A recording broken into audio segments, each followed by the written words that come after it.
Hey, before we get started today, I want to give a big shout out to Tara, a new friend of ours, who is part of a podcast and over at Podbean.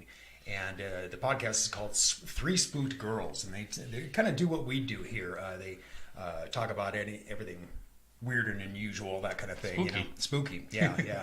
And anyway, I listened to the podcast yesterday, and it's really an outstanding podcast. It's really cool, and it's they're not like us where they're giving out a whole bunch of facts and that kind of thing. But it's three women who are sitting around and kind of bullshitting, over drinks and talking about weird stuff, But anyway, definitely, if you're into podcasts at all, definitely go and check them out over at Podbean. I'm going to drop a link to their page in the description. And speaking of dropping links, don't forget that we have a group over at Black Lotus, or over at Facebook rather, and it's called the Black Lotus Discussion Group. And there's the link. But again, I'm going to drop the link again in the description. And all you need to do is click on that and click join, and you'll be approved almost immediately. Because we're pretty much always on there. So if you like talking about this kind of stuff that we talk about here at Black Lotus, then definitely join up with us. It's a great group. But anyway, today we are going to be talking about the haunted Queen Mary. When was the last time you've been to the Queen Mary? Oh God, when I was a teenager, probably. Me too. I went. The last time I was aboard the Queen Mary was probably when I was a kid, actually young. I mean, probably my early teens. Yeah, me too. And then, but I remember going back when I was about 18 years old or so, and I remember I went there with our mutual friends, Becky and Kat. But we didn't go to the Queen Mary itself. We went right next door to that. That's when back when they had that big dome there. And they had that Spruce Goose. Howard Hughes' street. That thing was huge. Yeah, it was. I don't know how that got off the ground. And well, what's amazing to me is how they because now it's up in Washington, Oregon, somewhere like that. And I can't imagine what it took to transport that thing up there.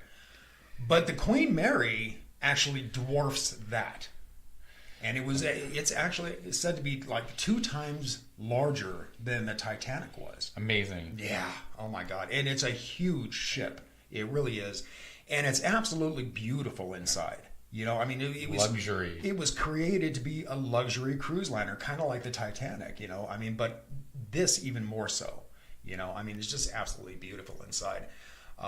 But anyway, let's get into kind of the history of this thing, because that would explain a lot of the hauntings that go on there. So first of all, it was the inaugural voyage happened on May 26th of 1936, and it was launched from Southampton, England. And then, but then in World War II, it was repurposed for the war, and it was used as a transportation vessel for troops and POWs. It held 100. I forget what's like 198,000 people or something like that. Something like that. Some ridiculous amount. Outrageous, yeah. But I think it was interesting because you see in the background here we have a picture of it, and it's it's black and white. But during the war, it was painted all gray, and it was given the nickname the Gray Ghost. Because it was very fitting, because it was faster than the enemy U-boats, and so it could outmaneuver them. Right. You think something that large, how it could be faster than a small U-boat? I mean, that's kind of weird. Man. Well, it's just amazing that at that time it had such great modern technology already. Yeah, absolutely. But yeah, it was estimated to have carried 800,000. Servicemen over the course of the war when it was commissioned to do that. But then in 1947, the ship was recommissioned back to the Queen Mary again, and after the war was over, and then it became a luxury cruise liner again. So, and then in 1965, it was finally decommissioned by the what was the name of that company? The same company that built the Titanic built this. It was White something. Man, I can't remember. But anyway, it was decommissioned, and it was sold in 1965 to the city of Long Beach, California, and it's docked there now permanently, and it's used as kind of a tourist attraction museum. They also have tours there, and you can actually sleep overnight there. It's part of it's a hotel. They have restaurants in there, and it's. And I won't forget they have horror mazes and stuff at Halloween. Yeah, they have a big haunt that they put on there, and I'd love to go to that. Oh my God, because I've seen video footage of it, and it's pretty incredible. They put on a hell of a show. And they also do haunted tours. And the reason they do haunted tours is because there have been many documented deaths that occurred on the Queen Mary, and even more that were just reported. Right. For instance, in 1936, the first captain, and his name was Sir Edgar Britton, he died of a stroke in his cabin. And then in 1949, the senior second officer, William Stark, accidentally, he accidentally drank laundry detergent. And the reason he did that is because it was stored in a gin bottle, and the captain had said basically, you're doing such a great job, go in my cabin and get a drink. And he had a bottle of the laundry detergent that he had stored in this bottle of empty bottle of gin. So he grabs that, pours himself a drink, and wow. Yeah, not a pleasant way to go, I'm sure. Well, and yeah, I mean, I'm thinking he must have just taken a shot of it or something like that, because I mean, if you had sipped it and gone, what the hell is that flavor? You'd spit it out, right? Right. Yeah, but I'm sure the captain was like, That's why you should slowly drink your liquor, right? Make sure it's good, savory. So, but the biggest amount of death happened in a horrible incident back in the war in 1942. In fact, it was on October 2nd of 1942. It was being escorted from New York to Glasgow by a smaller vessel, and it was about 20 times smaller than the Queen Mary. Right. And it was called the HMS Curacao, and the Curacao was in front of it, and it was zigzagging in front of it, and to throw off radar, to throw off the radar from the U-boats and the bombers and all that. And but as it was doing this, the Queen Mary, like I said, was very fast, and so it caught up to the thing and collided with it and split it right in half. Ow. Unbelievable, right? I mean, because it was the Titanic. The Queen Mary was going like 28.5 knots at the time, which was, at the time that was pretty fast for any other boat, especially one of that size. Yeah, and so when the thing was split in half, some were killed, instantly, of course, because of the collision. And then, others were thrown overboard in freezing waters. And, I mean, a lot of them died from hypothermia fairly quickly, and then some of them were actually dragged by the current of the Queen Mary and right into the propellers. Not pleasant. Oh, God, not a good way to go. Jeez. No. But because of war protocol at the time, the captain was forced to continue on, and he couldn't stop. It would have taken him a while to stop going that fast anyway. Right, exactly. And to stop and then turn around, and all these servicemen on board would be vulnerable to attack. And so he couldn't stop. So what he did is he reported it to a local... Coast Guard? No, a local British destroyer that happened to be around there. And so, but by the time they were able to get there were like 430 crew members on board when it started out, and they were only able to rescue like 99 of them. Sad. That's crazy, isn't it? Yeah, I guess it took them like 2 hours to get there. Can you imagine being in that frozen water for 2 hours? Oh, you wouldn't. I mean, it's like the people that died on the Titanic. A lot of them were in the water. Most of them were in the water. Not everybody got on a lifeboat, and the people that were in the water, they died. I mean, there was no rescuing them, But can you imagine the reprimand that captain must have received? Oh, once he got back. Oh my God. Yeah. If he got back. Well, he did. Yeah, okay. he did. But yeah, I can imagine that his superiors probably would have removed his captain status, because he should have been paying attention and he wasn't, just like the Titanic would have hit the iceberg, So, but anyway, so that incident brings up what we really want to talk about today, and that's the hauntings that have been reported. Well, I heard that you can hear lots of people screaming in the bowels of the ship just because of that from that accident. Right, like in the boiler room, I hear. Right. Yeah. I guess that's a hot spot. I'd love to go and explore that. Yeah. Oh God, yeah. But anyway, so let's talk about that.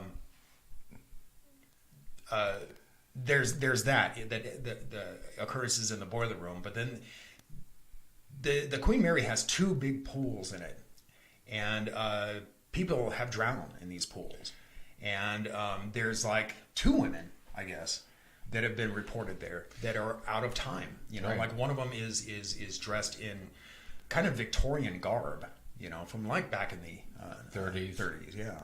And one of them, I guess, is dressed in 60s clothing. Mm-hmm. And there's also a couple of kids that they see around the pool area. Yeah, there's that little boy who fell overboard. People say that he haunts the boat still. Yeah. Can you imagine being around that boat and seeing all these ghosts? Yeah. Well, it's considered, that place is considered one of the top 10 haunted places in the world. Well, yeah, let's talk about that one room, 430B, is that what it's called? B3040, yeah. Yeah. Yeah, I mean, that's considered one of the most haunted places in the world. Right. It's in the top 10 according to a lot of polls and stuff.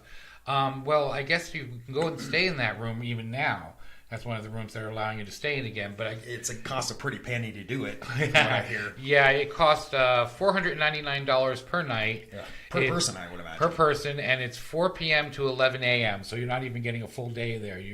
And there's nothing in the room. It's been completely gutted because even the people that work there don't want to go in there. Well, I think they've actually redone the room now to allow people to stay there and actually put a bed in and stuff. Oh, have they? Yeah. Oh, okay. They've actually redid the room. But yeah, it used to be just totally empty for a while when they were giving the ghost tours.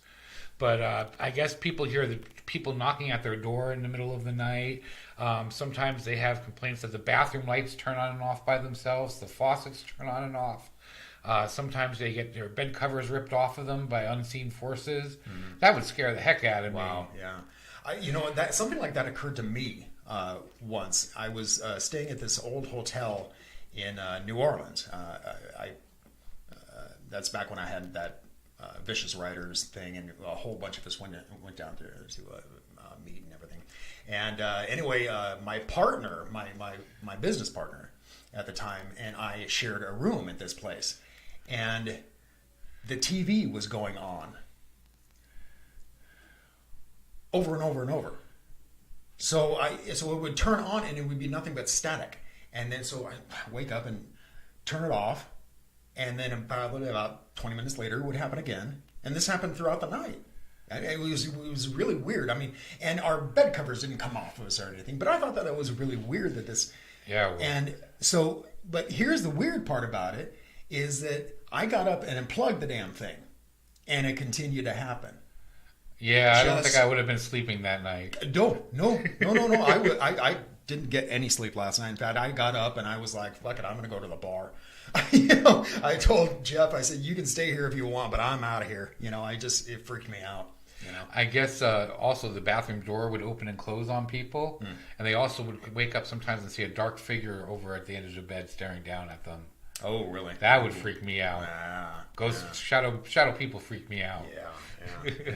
But well, now the one we have here, I think whatever it is, it's relatively innocuous. It hasn't, knock on wood, it hasn't done anything untoward to us, but you never know.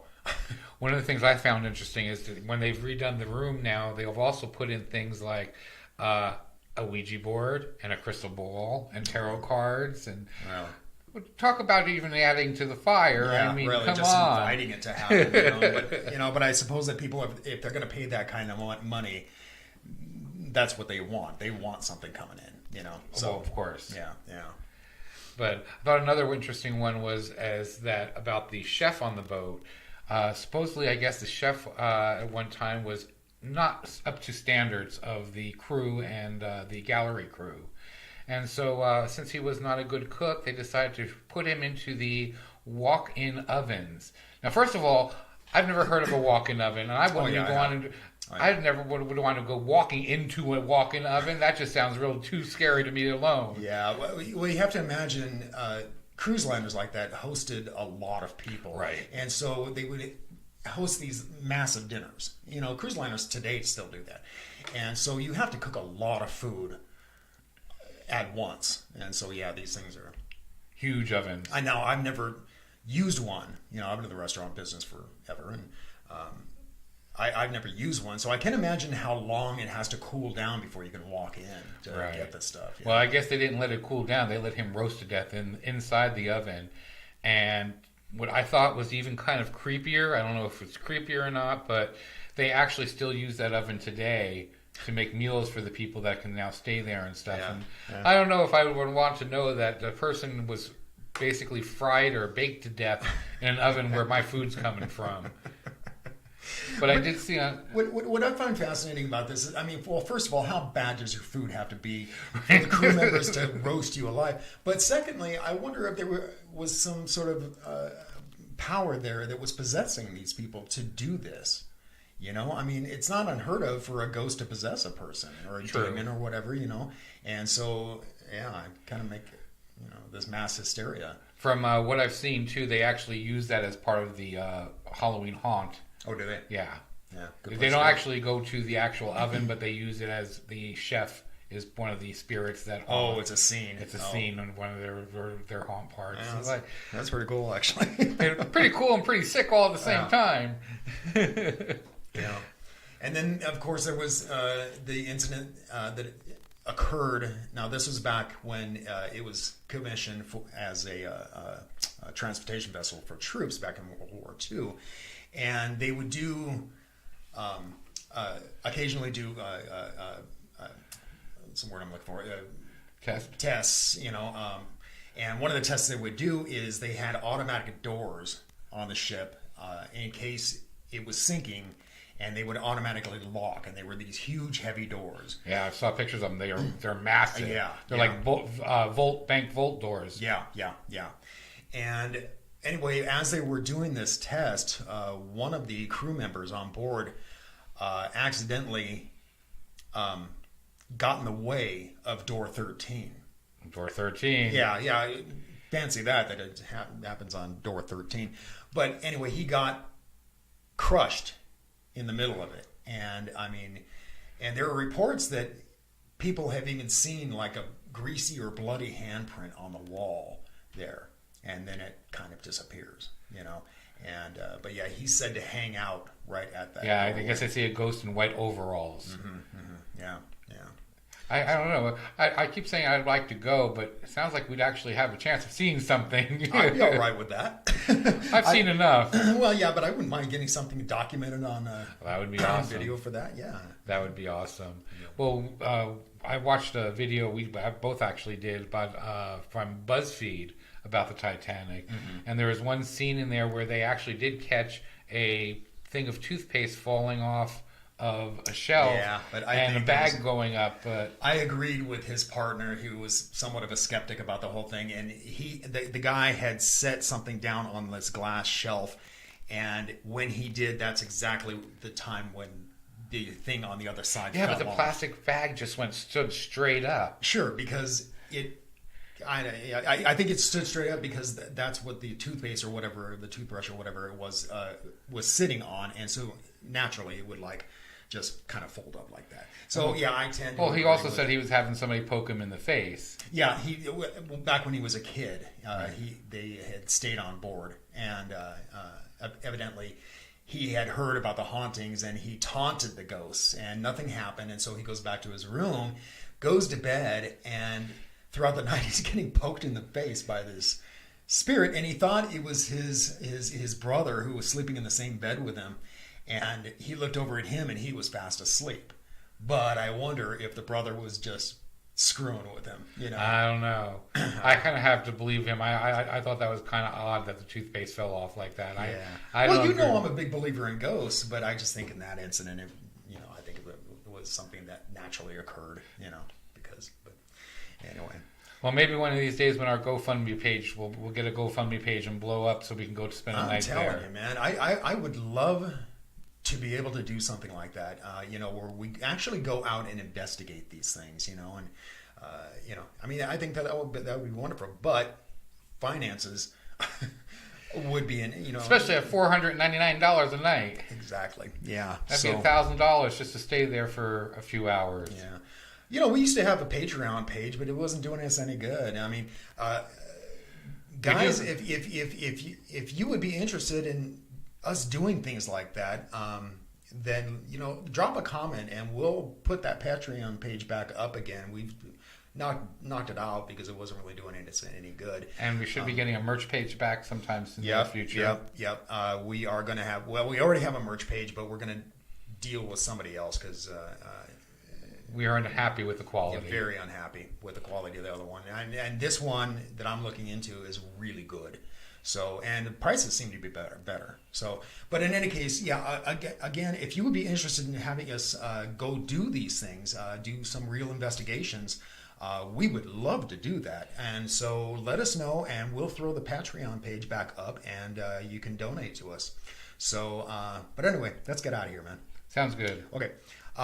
So I hope you enjoyed the show. Thanks a lot for watching. And don't forget to like and subscribe to the channel. But anyway, until next time, keep thinking and question everything.